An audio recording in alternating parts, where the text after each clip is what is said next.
در ناحیه واسه مشورتی августии омузгорон از نمایش دستاوردهای معرفیان ناحیه آغاز گردید. سال گذشته معرفیان ناحیه در چهاربینی‌های ناحیوی سطح ولایتی و جمهوریوی اشتراک نموده در بخش هنرهای مردمی و نورسان نوآور سزاوار جایهای نمایان گردیدند. در قسمت رسمی مشورت августии омузгорон رئیس ناحیه واسه، مدیر شعبه معرف ناحیه و دیگر اشتراکچیان مشورت برآمد نمودند.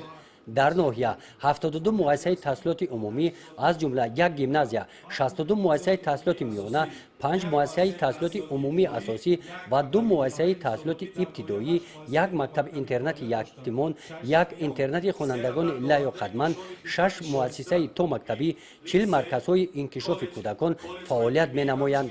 در مؤسسه‌های تحصیلات میانه عمومی ناحیه 47432 نفر خوانندگان با تحصیل فرا گرفته شدند. امسال در ناحیه 3158 نفر صنف 11 را ختم نموده، 2934 نفر ختم کنندگان در مرکز ملی تستی نزد پرزیدنت جمهوری تاجیکستان برای داخل شدن و دانشگاه و دانشکده‌های جمهوری به قید گرفته شدند. در سال 2019 کارهای سохтмони و بنیادکاری در 12 مؤسسه‌های تعلیمی عملی گشتند. در دایره عملی گردیدن برنامه دولتی رشد مؤسسه‌های ساحه معارف ولایت ختلان برای سالهای 2019-2021 در مؤسسه‌های تعلیمی رقم 15 5 سینفخانه ایلоваги برای 125 جای نشست، رقم 51 سохтмони 13 سینفخانه برای 340 جای نشست، رقم 58 10 سینفخانه برای 240 جای نشست به استفاده داده شدند.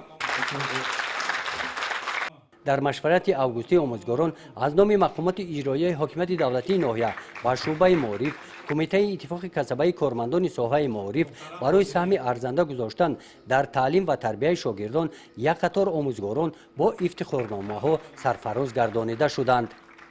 گزارش خواجه نظریف خدای نظر ظهورف از ناحیه واسه برای برنامه اطلاعاتی نوی.